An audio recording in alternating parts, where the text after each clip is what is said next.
8 Januari 2020 malam, 5 orang tim Komisi Pemberantasan Korupsi melaju menuju Kompleks Perguruan Tinggi Ilmu Kepolisian setelah mengetahui Sekretaris Jenderal PDIP Hasto Kristianto kabur ke lokasi yang sama dengan posisi Harun Masiku.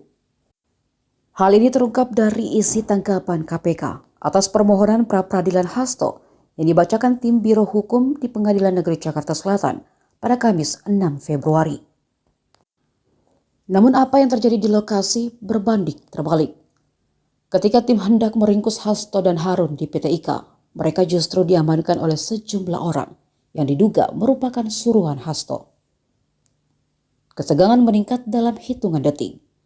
Tanpa peringatan, tim KPK justru menjadi target. Sekitar pukul 8 malam, mereka dikepung dan ditangkap oleh segerombolan orang di bawah pimpinan AKBP Hendy Kurniawan. Tanpa prosedur yang jelas, kelima anggota tim KPK digeledah, diintimidasi, bahkan mengalami kekerasan verbal dan fisik. Alat komunikasi mereka juga diambil secara paksa. Para petugas KPK dicari-cari kesalahannya dengan tes urin narkoba, namun hasilnya nihil. Di sisi lain, Hasto dan Harun lepas begitu saja. Malam itu rencana penangkapan berujung pada kebuntuan. Gerombolan AKBP Hendy kemudian menahan tim KPK dan meminta keterangan hingga pukul 4:55, hampir pukul 5 pagi. Setelah hampir 9 jam ditahan dan diinterogasi, tim KPK akhirnya dibebaskan.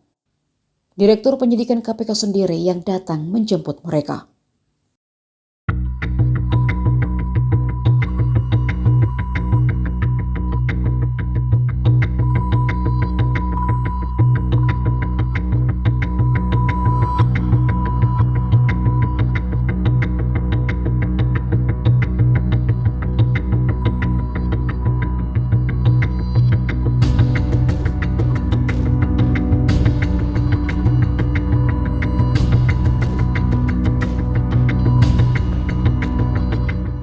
Download Tribun X sekarang, menghadirkan lokal menjadi Indonesia.